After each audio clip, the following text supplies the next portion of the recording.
সুপ্রিয় দর্শক, আপনাদের সকলকে আমন্ত্রণ জানাই আমাদের আজকের পাবলিক টকে। আসসালামু আলাইকুম। আজ আমাদের সাথে যুক্ত হয়েছেন সম্মানিত অতিথি হিসেবে বিশিষ্ট শিক্ষাবিদ এবং বিশ্লেষক professor doctor Nazmul Ahsan Kalimullah, lieutenant colonel, BNCCO chairman, Janipop. Sir, আপনাকে স্বাগত আমাদের অনুষ্ঠানে কথা বলার জন্য। ধন্যবাদ। ধন্যবাদ স্যার। স্যার, আমরা শুরুতেই যে বিষয়টিতে বাংলার অন্তর্বর্তীকালীন সরকার প্রধান প্রফেসর ডক্টর মোহাম্মদ ইউনূস, যিনি চীন সফরে রয়েছেন, সেখানে অনেকগুলো বিষয় নিয়ে আলোচনা হয়েছে, বৈঠক হয়েছে, গুরুত্বপূর্ণ ব্যক্তিদের সাথেও ওনার সাক্ষাৎ হয়েছে, দ্বিপাক্ষিক বৈঠক হয়েছে বিভিন্ন দেশের নেতৃবৃন্দের সাথে। এবং একই সাথে স্যার, আপনি আজকে একটি বিশেষ খবর শুনেছেন যে বাংলাদেশকে চীন তাদের পক্ষ থেকে $2.1 মিলিয়ন বিনিয়োগ, ঋণ ও অনুদানের একটি বিষয় এসেছে, আপনি জানেন। সেটিকে যদি আমি একটু খুব শর্টলি আপনার কাছে স্যার তুলে ধরি, যে জায়গাগুলোতে এই বিনিয়োগের বিষয়টি ফাঁস করা হবে বা যে জায়গাটিতে এই বিনিয়োগের বিষয়টি নিয়ে কাজ করা হবে, সেখানে $2.1 বিলিয়ন মার্কিন ডলার যেটি বিনিয়োগ রয়েছে, সেখানে চীনা সরকার এবং 30টি চীনা কোম্পানি বাংলাদেশের বিশেষ চীনা শিল্প অর্থনৈতিক অঞ্চলে $1 বিলিয়ন বিনিয়োগ করবে। এই বিষয়টি এসেছে। মংলা বন্দর আধুনিকরণে, সেখানেও একটি $400 মিলিয়ন কথা বলা হয়েছে, ঋণ প্রকল্প, ঋণ অনুদান। এবং চীনা শিল্প অর্থনৈতিক অঞ্চলে $350 মিলিয়ন এবং প্রযুক্তি সহায়তার জন্য $150 মিলিয়ন বরাদ্দ প্রকল্পের জন্য প্রদানের কথা বলা হয়েছে। এমন অনেকগুলো বিষয় বাংলাদেশের জন্য আশাবাদী, অনেকগুলো বিষয় উঠে এসেছে এবং এটি দেখা যাচ্ছে একটি উইন উইন সিচুয়েশন দুই দেশের জন্য হতে পারে বলে অনেকেই বিশ্লেষণ করছেন, মন্তব্য করছেন। এই বিষয়টি নিয়ে স্যার আমি আপনার কাছ থেকে জানতে চাইবো যে এই যে চীন সফর বাংলাদেশের সরকারের পক্ষ থেকে, এবং এটি হয়তোবা প্রথম খুব বড় ধরনের কিছু প্রত্যাশার সম্মেলন হতে যাচ্ছে বাংলাদেশের জন্য, বিষয়টিকে আপনি কিভাবে দেখছেন স্যার? ধন্যবাদ। আপনার একটি প্রবাদ আছে, সেটি হচ্ছে হুজ্জতে বাঙ্গাল হ্যাকমতে চীন। সেই আমরা যখন শৈশবে সময় কাটাতাম তখন থেকে এটা শুনে আসছি। চীনের হ্যাকমত সম্পর্কে কারো কোনো অস্পষ্টতা আছে বলে বর্তমান বিশ্বে মনে হয় না। তারা অর্থনৈতিকভাবে যথেষ্ট শক্তিশালী এবং সারা বিশ্ব জুড়ে, বিশেষ করে তৃতীয় বিশ্ব বা উন্নয়নশীল বিশ্বে তাদের জয় জয়তার অবস্থা। আফ্রিকা জুড়ে তারা বিস্তৃত করেছে তাদের উপস্থিতি। এমনকি আপনার ঐতিহাসিকভাবে হাজার বছর যে ঐতিহ্য তাদের, সেটার ব্যতিক্রম ঘটিয়ে তারা হর্ন অফ আফ্রিকায়, জিবুতিতে সামরিক ঘাঁটি পর্যন্ত সংস্থাপন করেছে। তো ফলে এই যে স্ট্রিং অফ পাল, তারপরে আপনার এই যে রোড অ্যান্ড বেল্ট ইনিশিয়েটিভ, এগুলো সবই আপনার নতুন নয়া চীন গড়ে তুলবার একটা দৃষ্টিকোণ থেকে দেং জিয়াওপিং এর মডার্নাইজেশন ড্রাইভ থেকে উৎসরিত বা উদ্ভূত। তো ফলে সেখানে বাংলাদেশ মূল দেশ তো আপনার মানে চীনা ম্যান্ডারিন ভাষায় বাংলাদেশকে তারা বলে বানজিয়ালা কুয়া।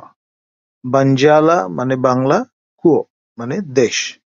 এখন এই বানজিয়ালা কুয়ো মধ্যে আমরা বাংলায় বলি বাংলা, বং আল, অর্থাৎ চীনের দক্ষিণে যে জলাভূমি, মার্শল্যান্ড, তার মধ্যে মাথা তুলে ভেসে থাকা যে অঞ্চলটি, সেটি হচ্ছে বং আল থেকে মঞ্জালা পরবর্তীতে এই রূপ ধারণ করেছে।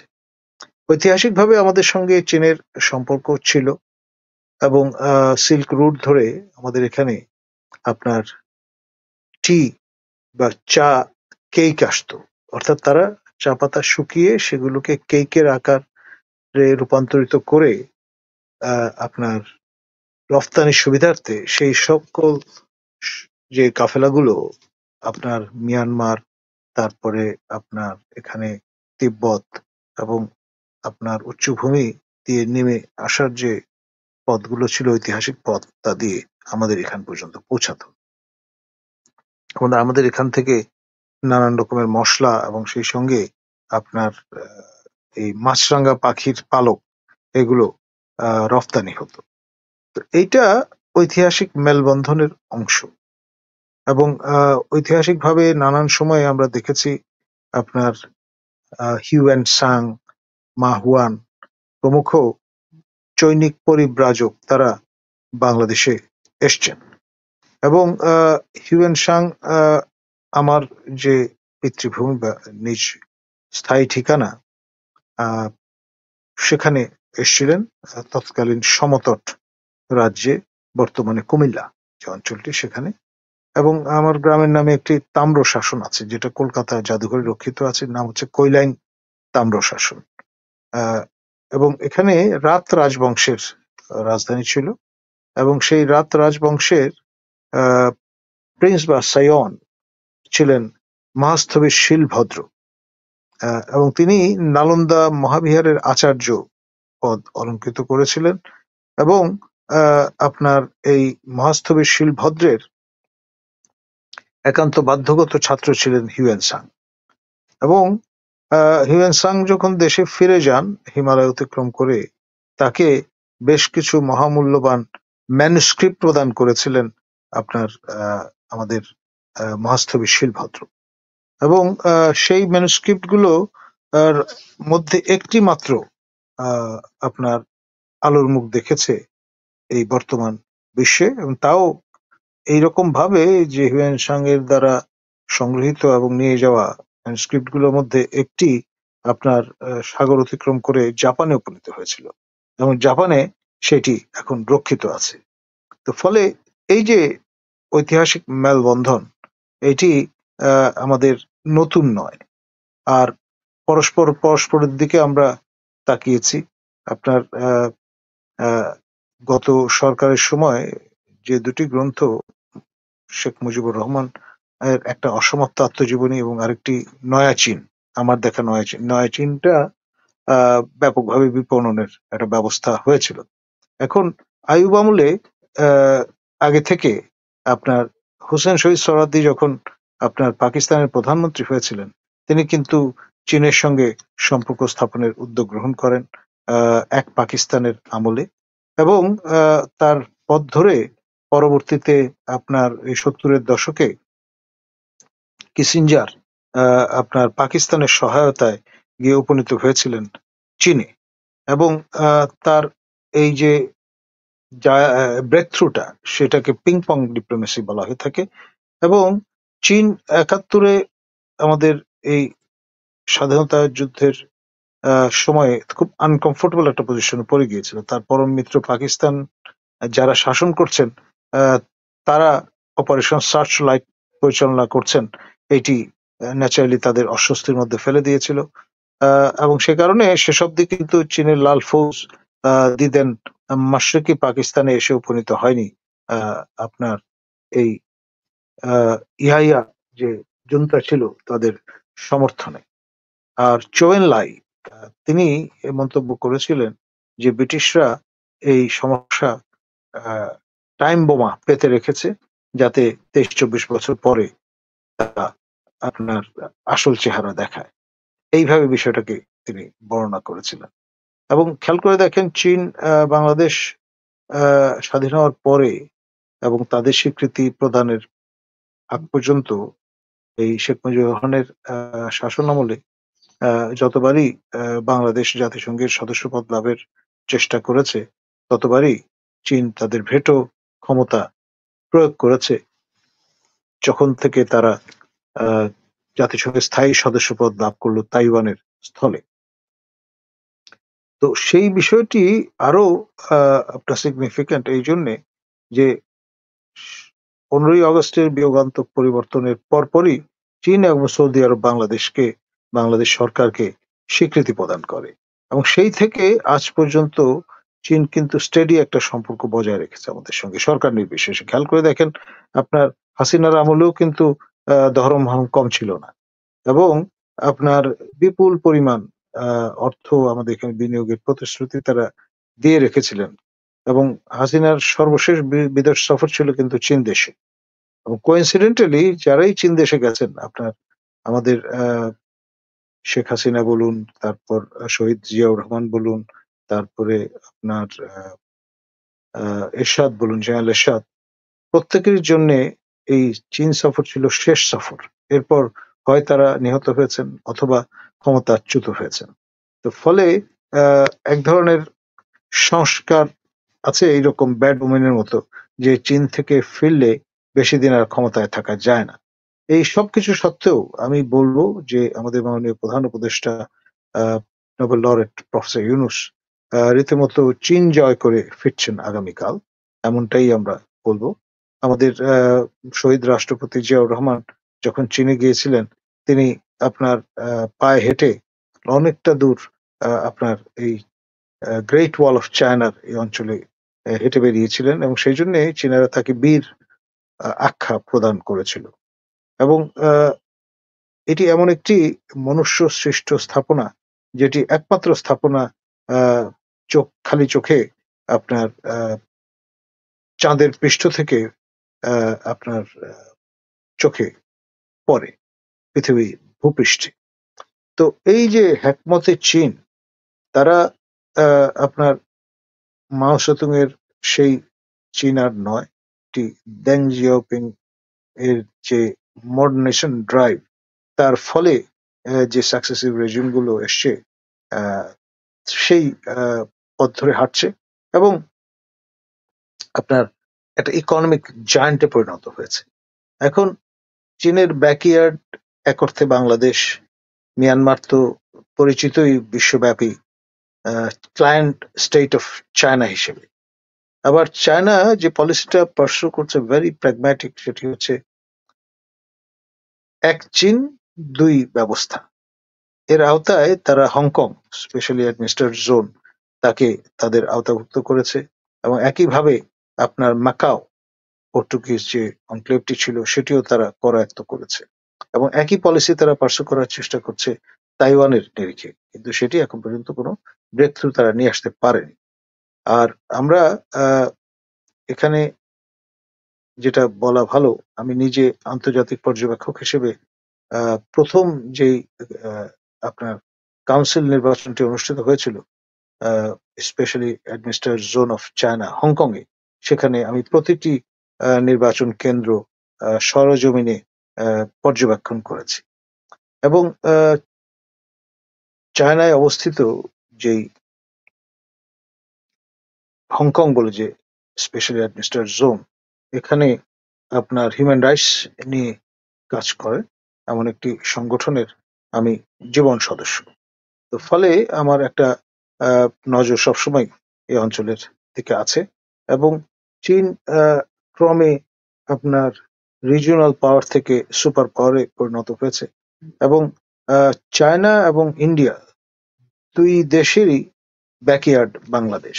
তো ফলে এখানে আপনার দুই দেশেরই নজর আছে, এবং সেটা বুঝতে পেরেই আমাদের প্রফেসর ইউনূস চীন যাবার আগে অভিপ্রায় ব্যক্ত করেছিলেন ভারত সফরে, কিন্তু সেখান থেকে কোনো রকমের ওভারচার না আসায় তিনি চায়নাতেই প্রথম গেলেন।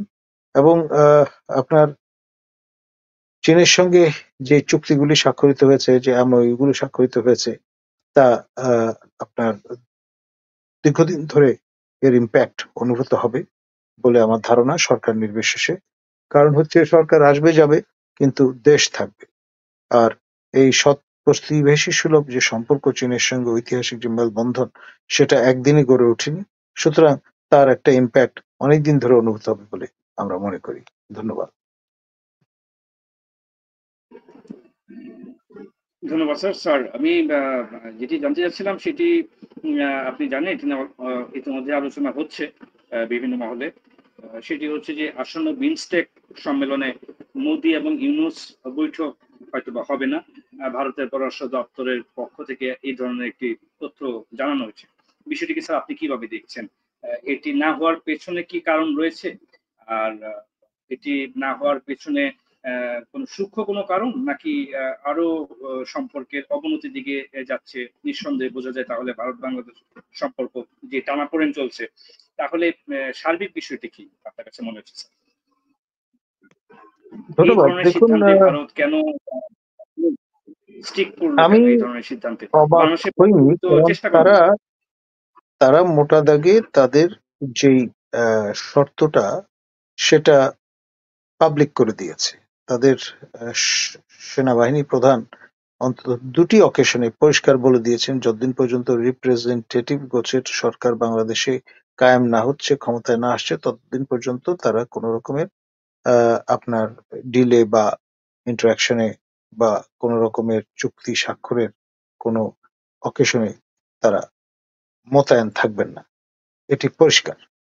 এবং তারই ধারাবাহিকতায় আপনার মোদি, যিনি ভারতের সরকার প্রধান, তিনি প্রফেসর ইউনূসকে ইন এ ওয়ে অ্যাভয়েড করছেন বা কোল্ড শোল্ডার দেখাচ্ছেন বা দেখিয়েছেন। আগেও তেমনটি ঘটেছে, এখনো তারই ধারাবাহিকতায় তারা এই পলিসিটা পার্সু করছেন। এবং তাদের চিন্তা যে তারা আবার ওয়ার্মথ আছে এরকমের সম্পর্কে আহ, যুক্ত হবেন যখন বাংলাদেশে নির্বাচন অনুষ্ঠিত হবে। নির্বাচন পরবর্তী ইলেক্টেড গভর্নমেন্টের সঙ্গে তারা ডিল করবেন, অনির্বাচিত অন্তর্বর্তী সরকারের সঙ্গে নয়। ধন্যবাদ। ধন্যবাদ স্যার। স্যার আমি আবারও চীন সফরে ফিরে আসি। ঢাকা বেইজিং আপনি জানেন ৯টি একটি চুক্তি এবং ৮টি সমঝোতা স্মারক স্বাক্ষরিত হয়েছে। বিশেষ করে বাংলাদেশ চীন অর্থনৈতিক এবং কারিগরি সহযোগিতার মূলক একটি সংক্রান্ত একটি চুক্তি স্বাক্ষরিত হয়েছে। এবং ৮টি এর ভিতরে আপনি জানেন স্যার যে ক্লাসিক সাহিত্যের অনুবাদ, প্রকাশনা, সাংস্কৃতিক ঐতিহ্য বিনিময় ও সহযোগিতা, সংবাদ বিনিময়, গণমাধ্যম এবং ক্রীড়া ও স্বাস্থ্য খাত এমন বিষয়গুলো রয়েছে। স্যার আমার প্রশ্নটি হচ্ছে যে এই যে একটি চুক্তি এবং ৮টি সমঝোতা স্মারক, আমরা তো এরকম অনেক ধরনের চুক্তি এবং সমঝোতা স্মারক বিভিন্ন রাষ্ট্রের সাথে এর আগেও বিগত সরকারগুলো যারা ছিল ক্ষমতায় তারা করেছেন। এই বাস্তবিক প্রয়োগ, বাস্তবিক জায়গাটা কোন জায়গায় আসলে দাঁড়ায় দিন শেষে এই চুক্তি বা এই এমইও গুলোতে আমাদের প্রত্যাশার জায়গা স্যার কতটা তৈরি হয়েছে এবং সেখান থেকে আমাদের লাভের জায়গা কোনটা আপনার কাছে মনে হয় একজন আন্তর্জাতিক বিশ্লেষক হিসেবে? ধন্যবাদ। দেখুন, এমওইউটা আসলে বাইন্ডিং নয়। বাইন্ডিং যেটি সেটি হচ্ছে চুক্তি, চিঠি অব্লিগেশন তৈরি হয়ে যায় এবং ওই পক্ষকেই তার প্রতি সম্মান জানাতে হয়। তো এই জন্যে সমঝোতা স্মারক সেটি বাইন্ডিং না হলেও ইটস গুড স্টার্ট। তার উপর ভিত্তি করে পরবর্তীতে চুক্তিতে উপনীত হওয়ার স্কোপটা তৈরি হয়। সেদিক থেকে আমি বলবো ইটস গুড স্টার্ট, এটা খারাপ নয়। এবং আমরা আরেক ধাপ এগিয়ে গেলাম আমাদের দুই দেশের ভাতৃপ্রতিম জনগণের সঙ্গে, পরস্পরের সঙ্গে সম্পর্ক দৃঢ়ীকরণ। আপনি খেয়াল করে দেখবেন বেশ কটি বিশ্ববিদ্যালয়ে আহ নিখরচায় বিনামূল্যে পড়াশোনার সুযোগ তৈরি হচ্ছে বাংলাদেশের ছাত্রছাত্রীদের জন্য। এটা একটা বিরাট আমি বলবো ব্রেক থ্রু। আর এই জাতীয় বেশ কিছু সহযোগিতামূলক সম্পর্ক নিয়ে এমওইউ স্বাক্ষর হয়েছে, যেটি যথেষ্ট আশা জাগা নিয়ে। So will hope for the best. Thank you. ধন্যবাদ স্যার। স্যার আপনি জানেন যে ইয়ারলুং জাংগু নদী এবং যমুনা নদী এই দুটিকে নিয়ে জলবিদ্যুৎ তথ্য বিনিময় সংক্রান্ত একটি এমওইউ হয়েছে এবং পাশাপাশি তিস্তা নদীর পানি ব্যবস্থাপনা এবং অন্যান্য যে আনুষঙ্গিক বিষয়গুলো রয়েছে, বন্যা পরিস্থিতি, সেচ প্রকল্প সবকিছু মিলিয়েই অনেকগুলো কথা হয়েছে, আলোচনা হয়েছে এবং সেখানে কিছু বিষয় মীমাংসা করার ব্যাপারে চীনের সাথে কথা হয়েছে ঢাকার। এবং ঢাকার আশেপাশে যে দূষিত পানি পরিষ্কারের একটি বিষয় রয়েছে সেটা যেন করা যায় সে বিষয়ে সহায়তার বিষয় নিয়েও কথা হয়েছে। এমন নানা বিষয়ে কথা হয়েছে স্যার। জায়গাটি হলো যে তিস্তার সাথে বাংলাদেশে তিস্তার জল বন্টন নিয়ে বা তিস্তার পানি বন্টন নিয়ে ভারতের সাথে একটি বিষয় রয়েছে অমীমাংসিত। এদিকে চীনের সাথে একটি পর্যায়ে আমাদের কথাবার্তা হচ্ছে বা চলছে।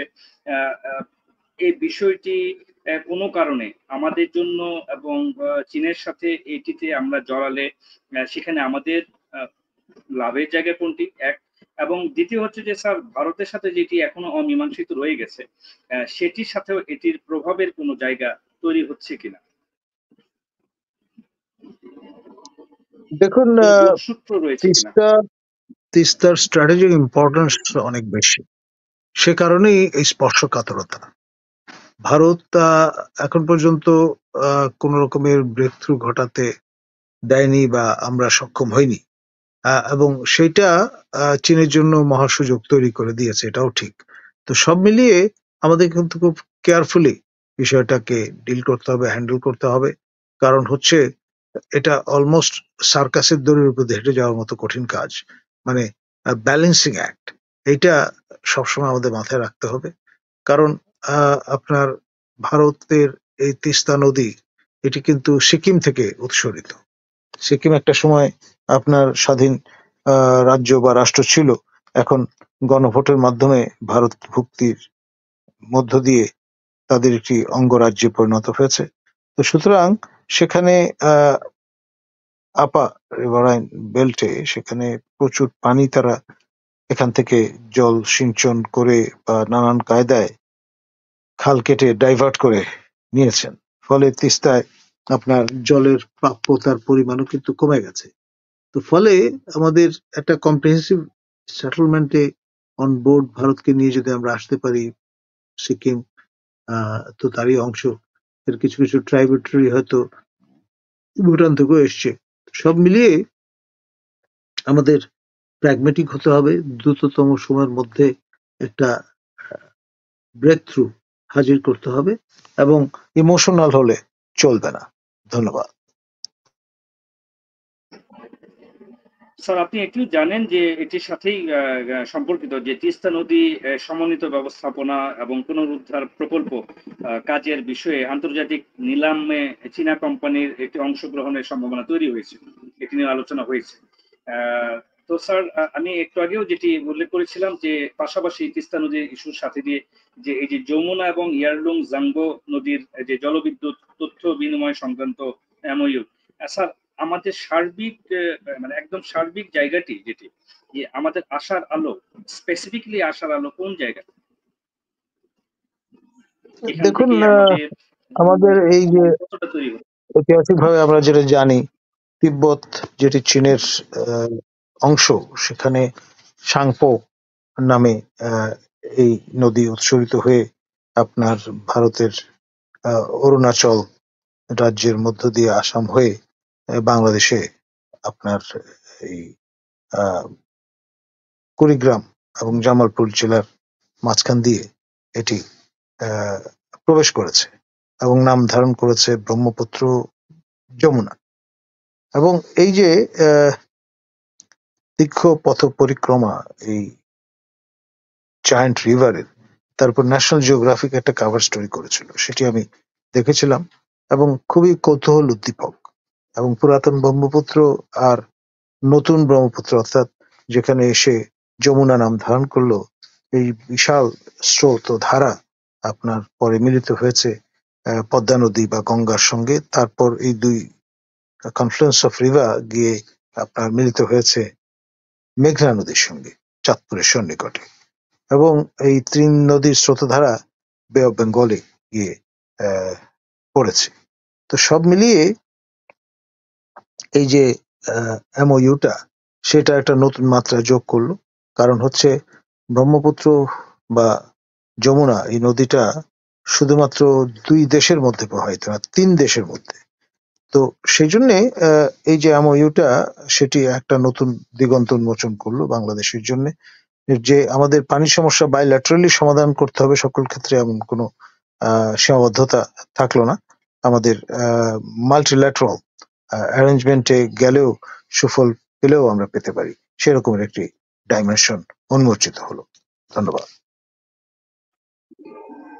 ধন্যবাদ স্যার। স্যার, আপনি জানেন এক চীন নীতি, আপনি বিষয়টি খুব ভালোভাবেই জানেন। এক চীন নীতি যেটিতে বাংলাদেশের পক্ষ থেকে, সরকারের পক্ষ থেকে দৃঢ় প্রতিশ্রুতি ব্যক্ত করা হয়েছে।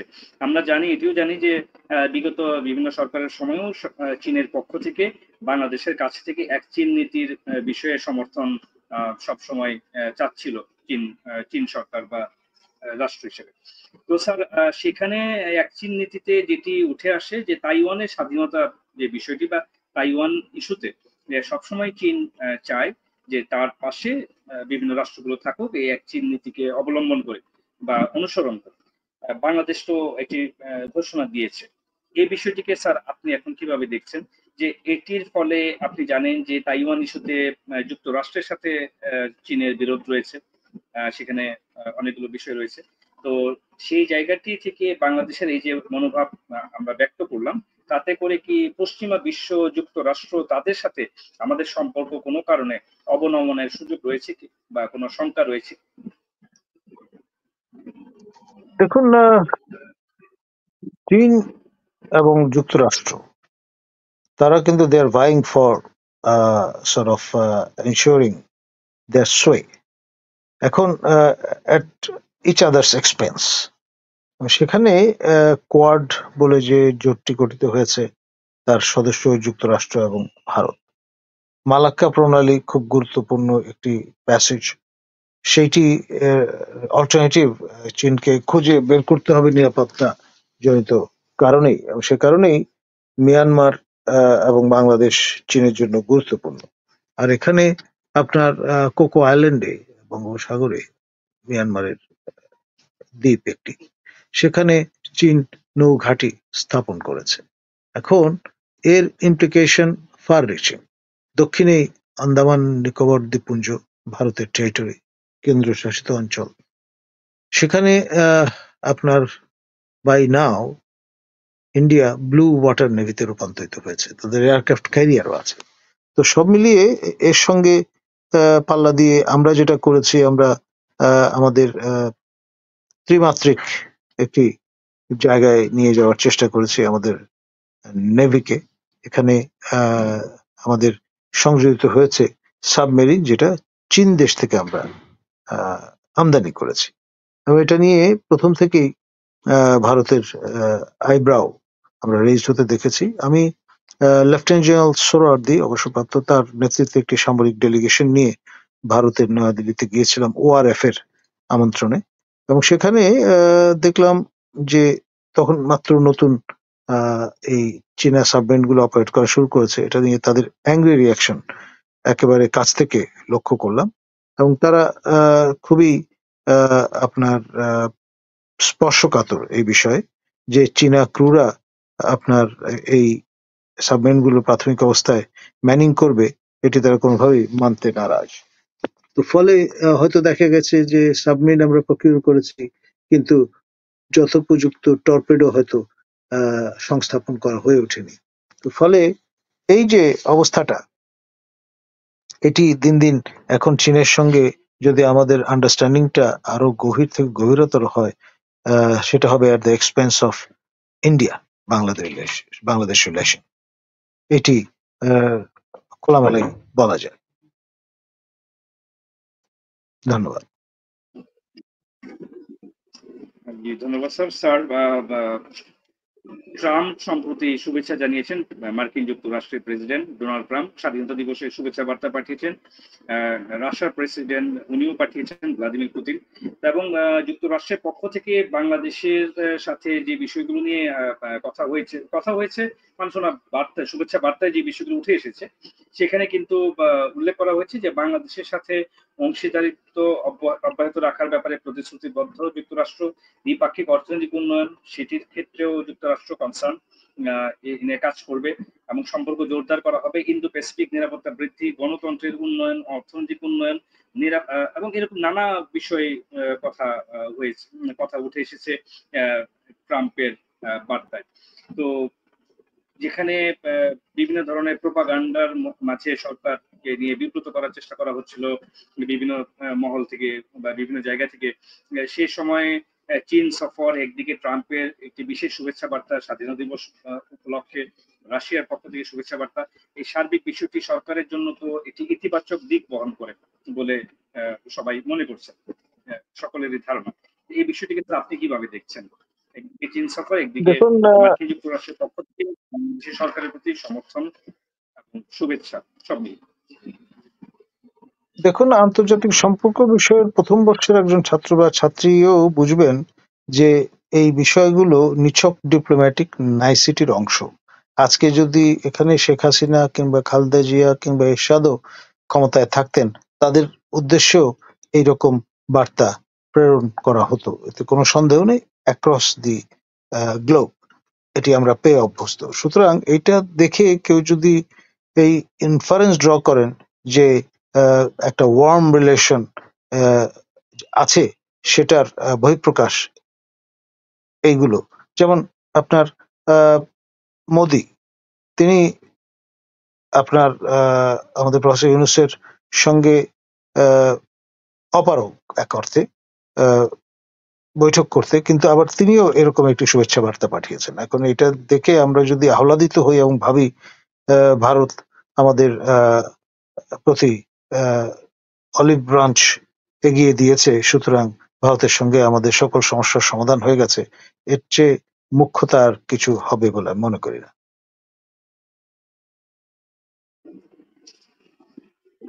ধন্যবাদ স্যার। একদম শেষ দিকে এসে আমি ছোট্ট করে একটি বিষয় জানতে চাইবো স্যার আপনার কাছ থেকে, সেটি হচ্ছে চীনের কাছে 50 বছরের পানি ব্যবস্থাপনার মাস্টার প্ল্যান বাংলাদেশ চেয়েছে, এমন একটি বিষয় উঠে এসেছে।